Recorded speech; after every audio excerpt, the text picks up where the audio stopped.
Sa diwa ng pagbibigayan at malasakit sa kapwa, matagumpay na isinagawa ang bloodletting activity sa Branscombe Memorial United Methodist Church sa Kidapawan City noong Pebrero 15, 2025. Ang aktibidad ay may temang Give Love, Donate Blood at isinagawa sa pakikipagtulungan sa Kidapawan City Blood Center. Bagamat maraming individual ang sumailalim sa screening, 10 lamang ang pumasa at naging kwalipikado para mag-donate ng dugo. Sa kabila nito, lubos pa rin ang pasasalamat ng mga organizer sa lahat ng lumahok at sumuporta sa aktibidad na may layuning makatulong sa mga nangangailangan ng dugo. Ayon kay Pastor Touch Barrientos, inaasahan nilang may 20 kataong magdodonate ng dugo. Bagamat lumampas sa inaasahan ang dumalo, marami ang hindi nakapasa sa screening dahil sa iba't ibang dahilan.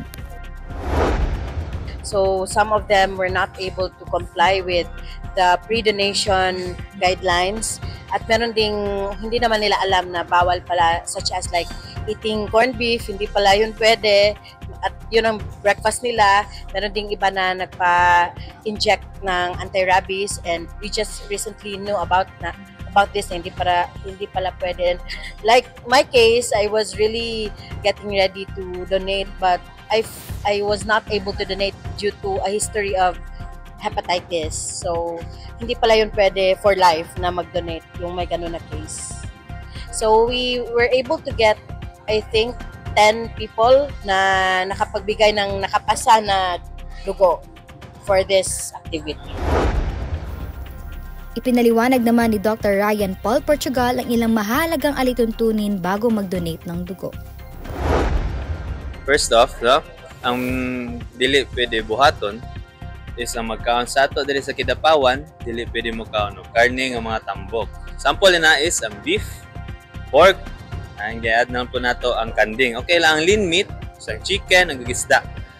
Next naman po, before magkaon, kung magkaon man ka, at least wala tong bawal and 2 hours before ka mag-donate.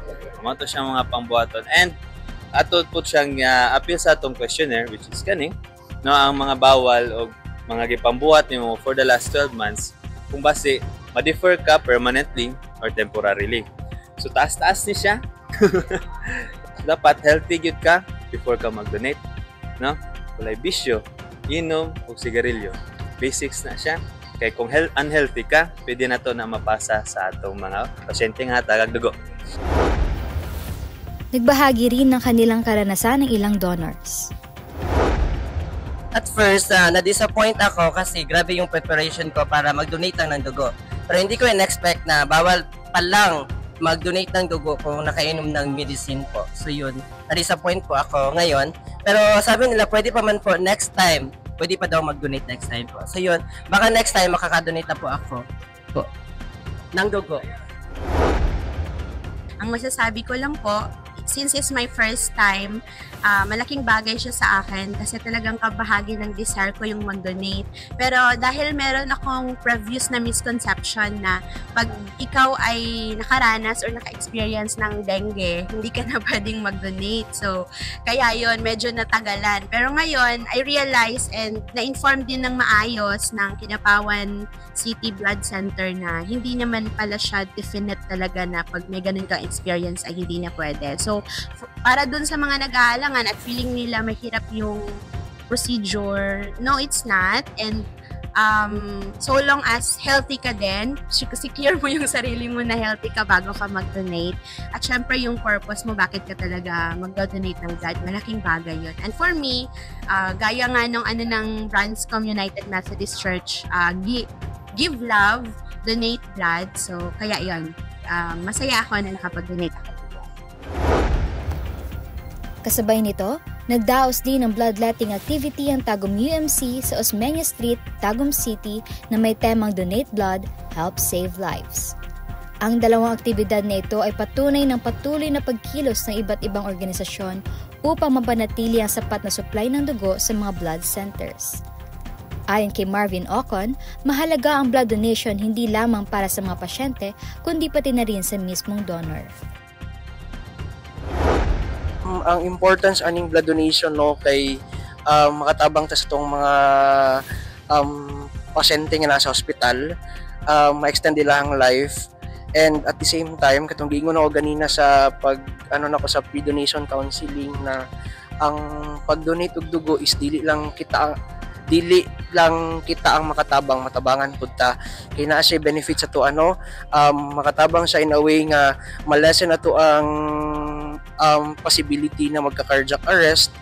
At the same time ma-regulate ato ang blood pressure o pag mag-donate og dugo ma-regenerate ato ang mga red blood cells, so maka-produce og another new and young red blood cells no. Ayon naman kay Pastor Modus, mahalaga ang pagbibigay ng dugo bilang bahagi ng misyon ng simbahan.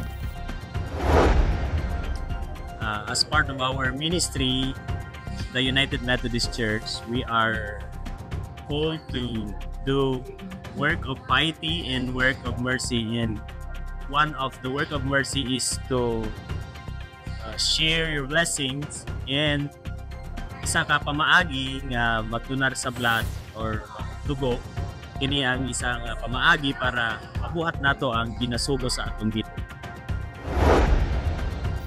Ang mga naturang bloodletting activities ay nagpapakita ng diwa ng bayanihan at pagmamalasakit sa kapwa na higit na mahalaga sa panahon ngayon. Patuloy na hinihikayat ang publiko na maging bahagi ng ganitong makabuluhang aktibidad upang mas maraming buhay ang maisalba. Because of what happened today, we were actually inspired to do this again next time, probably within the year or next year. Kaya lang, we would choose a better time kasi this week, maraming activity dito sa Kidapawan City like concerts, kaya marami ang hindi nakadalo dahil kulang sila sa tulog. At marami din ang nakaka-flu the past days, so hindi sila nakapag-donate. So, probably in a better time wherein okay yung weather, okay yung walang masyadong activity sa ating city. Honestly, marami talaga sana makadonate, pati yung mga sundalo dyan sa checkpoint, but whole night they were guarding the concert kasi doon sa Kidapawan, so hindi rin sila makakapasa kahit pa mag-donate sila.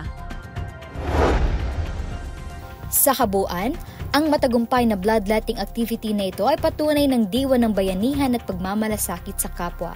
Bagamat may ilan na hindi nakapag-donate, hindi ito naging hadlang upang maabot ang layunin ng programa, ang makapagbigay ng dugo para sa nangangailangan. Sa patuloy na pag-oorganisa ng ganitong mga aktibidad, mas maraming buhay ang maaaring maisalba at mas maraming tao ang mahihikayat na magbahagi ng kanilang dugo bilang isang simpleng paraan ng pagtulong sa kapwa. Ako si Criza Castro para sa balitang napapanahon, maaasahan at nagkakaisa sa katotohanan. Ito ang UMC TV News Bites.